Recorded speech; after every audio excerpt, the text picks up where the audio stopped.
तो एपिसोड की स्टार्टिंग होती है और हम देख पाते हैं हकारी को और उसके साथ एक औरत भी थी। वो औरत हकारी के कान में आके कुछ बोलती है जो सुनकर हकारी उदास रह जाती है। अगले सीन में हम देख पाते हैं आइजू और उसके बाकी सब सोलमेट्स को। वो सब मिलकर के एक फ्लावर पार्क में आए होते हैं और वहाँ पर सबको लाने का आइडिया हकारी का था, इसलिए आइजू हकारी से शुक्रिया बोलता है। हकारी कहते हैं कि शुक्रिया मत बोलो, मैं तो तुम्हारे साथ यहाँ पर आना चाहती थी। लेकिन तभी वहाँ पे लगे माइक में एक अनाउंसमेंट होती है। अनाउंसमेंट में उनको बताया जाता है कि यहाँ पे एक प्रतियोगिता होने वाली है जिसका नाम है बुकेट टॉस। और ये सब सुन के वो लोग कुछ भी समझ नहीं पाते हैं। तो हकारी उन्हें समझाने लगती है कि असल में इस प्रतियोगिता में एक गुलदस्ते को फेंका जाएगा और जो कोई भी उस गुलदस्ते को कैच करेगा उसको वेडिंग ड्रेस में एक फोटो खिंचाने का मौका मिलेगा। ये चीज सुन के आइजू कहता है कि हमें भी इस चीज में भाग लेना चाहिए और कुसूरी भी काफी ज्यादा एक्साइटेड हो जाती है और बाकी सब भी मान जाते हैं। अब हकारी यहाँ पर मन में सोचने लगती है कि उस वेडिंग ड्रेस को पहनना मेरा सपना था और शायद आज वही दिन है कि मैं उस सपने को सच कर सकती हूँ। अब कॉम्पिटिशन स्टार्ट होने वाला होता है, तभी हमें वहाँ एक हट्टी कट्टी मर्द जैसी लड़की को दिखाया जाता है। वो अपने साथियों से कहती है कि गुलदस्ते को पकड़ लेना ताकि मैं अपने साथी के साथ फोटो खिंचा सकूं। जिस पर उसके साथी कहते हैं कि जी कैप्टन, हम ऐसा ही करेंगे। अब आइजू उसको देख करके चौंक जाता है। वो बाकियों से पूछता है कि आखिर ये औरत है कौन। इस पर नानो उसको बताते हैं कि गोरिल्ला सिंडिकेट, ये एक बाइकर गैंग है। तभी हकारी कहती है कि हम लोगों को साथ में काम करना होगा और हम लोग बाद में डिसाइड कर लेंगे कि कौन साथ में फोटो खिंचाएगा।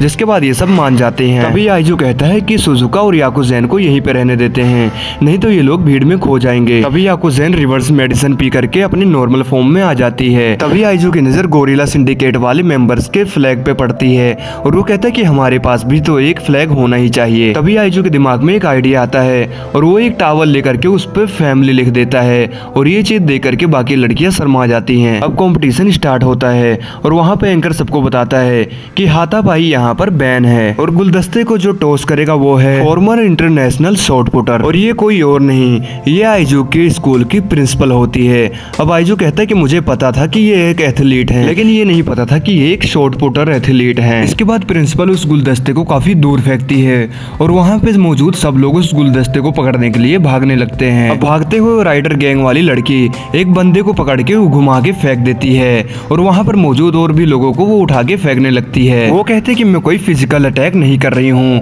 ये तो बस मेरे खेल का एक हिस्सा है। तभी एक उड़ता हुआ आदमी आके हकारी के ऊपर गिरने वाला होता है और तभी बीच में कराने आके हकारी को बचा लेती है और वो उस पहलवान औरत से लड़ने लगती है। कराने बाकियों से कहते हैं कि मैं इस गोरिल्ला को संभाल लूंगी, तुम सब उस गुलदस्ते को जल्दी से पकड़ो। वो गुलदस्ता नीचे गिरने ही वाला होता है, लेकिन तभी उस गैंग के मेंबर्स वहाँ पे गोल गोल घूम के एक बाउंडर ले आते हैं जिससे वो फिर से गुलदस्ता ऊपर हो जाता है और आइजू तुरंत उस गुलदस्ते को पकड़ने के लिए भागने लगता है। तभी आइजू की नजर ऊपर हवा में पड़ती है। हवा में सुजुका उड़ रही थी उसी इनके बनाए हुए फ्लैग की मदद से। असल में जब उन गैंग मेंबर्स ने उस बाउंडर को बनाया था उसके साथ ही सुजुका भी हवा में उड़ गई थी। अब जबकि सुजुका हवा में थी तो वो उस गुलदस्ते को आसानी से पकड़ लेती है और वो नीचे गिरने वाली थी। उसको पकड़ने के लिए नीचे तीनों लड़कियां खड़ी हो जाती हैं, लेकिन वो लोग उसको पकड़ नहीं पाती और सुजुका उनके पोम से टकरा करके आइजू के पास चली जाती है। ये चीज देख करके वो पहलवान औरत वहाँ पे रोने लगती है, लेकिन तभी उसके पास कराने आती है। वो कहती कि तुमने काफी अच्छी कोशिश की। जिसके बाद वो दोनों हाथ मिला लेते हैं। इसके बाद ये सब बहुत खुश होते हैं। तभी हकारी कहती है कि चलो अब हम लोग तय करते हैं कि आखिर आइजू के साथ फोटो कौन खिंचाएगा और वो अपनी जेब से कुछ स्टिक्स निकालती है। वो सबसे कहती है कि इन सब स्टिक्स में से एक स्टिक में एक रेड मार्क है और जिसको वो स्टिक मिलेगी वो आइजू के साथ फोटो खिंचाएगी।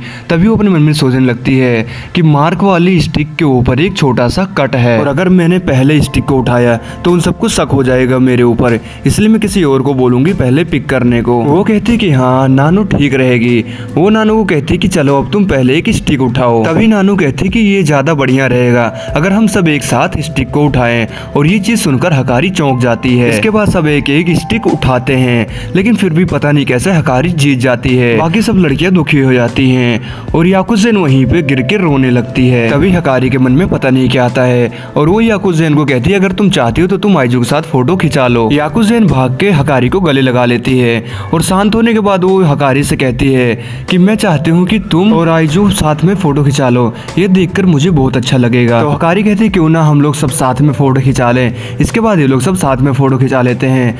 हकारी आइजू से कहती है कि शुक्रिया आइजू, तुम्हारे करके मेरा सपना सच हो गया। मैं चाहती थी कि मैं जिससे प्यार करती हूँ उसके साथ ऐसे ही फोटो खिंचवाऊं।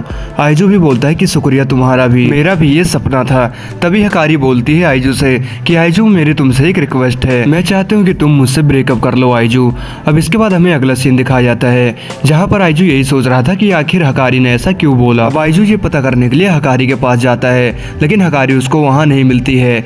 वहाँ पे मौजूद एक औरत उसको बताती है कि जब मैंने उसको वो वेडिंग वाली फोटो शूट दी तब वहाँ पर एक कार आई और हकारी को लेकर चली गई। इसके बाद आइजू हकारी के घर पर आता है और वो हकारी का इतना बड़ा घर देख के हैरान रह जाता है। वो हकारी को आवाज मारने लगता है। तभी हकारी वहाँ खिड़की से बाहर आती है।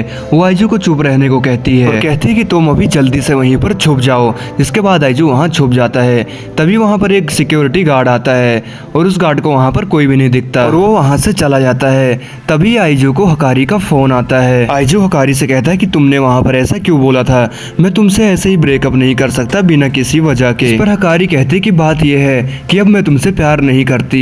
आइजू कहता है कि ऐसा हो नहीं सकता, मुझे जब तक तुम असली रीजन नहीं बताओगे मैं यहाँ से कहीं नहीं जाने वाला। हकारी बताती है कि असल में बात यह है कि मेरी मॉम को सब कुछ पता लग गया तुम्हारे बारे में और तुम्हारी बाकी गर्लफ्रेंड्स के बारे में भी, लेकिन फिर भी मैंने उनको समझाने की कोशिश की कि तुम कितने अच्छे इंसान हो और मैं तुम्हारे साथ बहुत खुश हूँ, लेकिन उन्होंने मेरी एक भी बात नहीं समझी और मेरा फोन खुद के पास जमा कर लिया और अब वो मेरा स्कूल भी चेंज करवाना चाहती हैं और वो हमेशा से ऐसे ही हैं। वो पैसों की मदद से कुछ भी कर सकती हैं और अगर हम लोग दोबारा कभी मिले तो वो फिर हमें अलग करवा देंगी। और तभी वहाँ पर हकारी की मोम आ जाती है। वो हकारी से फोन लेके आइजू को बोलने लगती है कि तुम्हारे जैसे बच्चे को मैं देखना नहीं चाहती, मैं जब चाहूँ तब तुम्हारे जैसे इंसान को रास्ते से हटवा सकती हूँ। अब आइजू वहाँ पर चिल्लाने लगता है कि मुझे ये सब कुछ नहीं पता, मुझे बस अभी हकारी से बात करना है। लेकिन तभी वहाँ पर सिक्योरिटी गार्ड आता है और आइजू को पीछे से पकड़ लेता है। इधर हकारी की मोम हकारी से कहती है कि मैंने तुमसे कहा था कि तुम मुझसे अब बिल्कुल भी नहीं मिलोगी और तुम जानती हो ना मैं जब चाहूँ तो जो मर्जी उसके साथ करवा सकती हूँ। तभी हकारी उनके सामने गिड़गिड़ाने लगती है। वो कहते कि आप आइजू को बिल्कुल भी कुछ मत करना, आप जो कहोगे मैं वही करूंगी। अब हकारी के मोम हकारी को गले से लगा लेती है। वो कहती कि तुम जानती हो ना बेटा, मैं जो कुछ भी करती हूँ तुम्हारे भले के लिए करती हूँ। इधर दूसरी तरफ हम आइजू को देखते हैं जो कि गुस्से में अपना सर दीवार में मार रहा होता है। वो कहता है कि आखिर मैं हकारी के लिए कुछ भी कर क्यों नहीं पा रहा हूँ। इसके बाद हमें रात का सीन दिखाया जाता है जहाँ पर ये सारी बातें वो बाकी सब लड़कियों को बताता है। तभी आपको जैन कहती है कि आखिर अब हमें क्या करना चाहिए आइजू। इस पर आइजू कहता है कि अब मैं आज रात को हकारी के घर पर जाऊंगा और उसको वहाँ से भगा लाऊंगा। इस पर सुजुका कहते कि ये इतना आसान नहीं होने वाला। कराने कहते कि तुम चाहे जो भी कर लो वो तुम्हें जरूर ढूंढ लेंगे। आइजू कहता है मैं कुछ भी कर लूंगा हकारी को बचाने के लिए और रात को हकारी और मैं ये शहर छोड़ के भाग जाएंगे और एक दिन हम लोग जरूर वापस आएंगे तुम सबसे मिलने के लिए। और क्या तुम लोग हमारी वेट करोगे? कराने कहते कि तुम लोग पता नहीं कब वापस आओगे और आओगे भी कि नहीं, और हम लोग यहाँ पर बैठ के तुम्हें प्यार हमेशा नहीं करते रहेंगे और मैं भी यहाँ बैठ के तुम्हारे आने का इंतजार नहीं करूंगी, मैं भी तुम्हारी मदद करूंगी उसको यहाँ से भगाने के लिए। इसके बाद बाकी भी लड़कियां कहती है कि हम भी तुम्हारी मदद करेंगे। अब आइजू कहता है कि ये सब भी उससे इतना ही प्यार करती है जितना मैं उससे करता हूँ। वो कहता है ये चलो अब हम सब साथ में मिलकर उसको बचाने चलते हैं। इसके बाद ये एपिसोड यहीं पर खत्म हो जाता है। दोस्तों अगर लाइक सब्सक्राइब करने का दिल हो तो जरूर कर देना। तो मिलते हैं हम अपनी अगली वीडियो में, तब तक के लिए गुड बाय।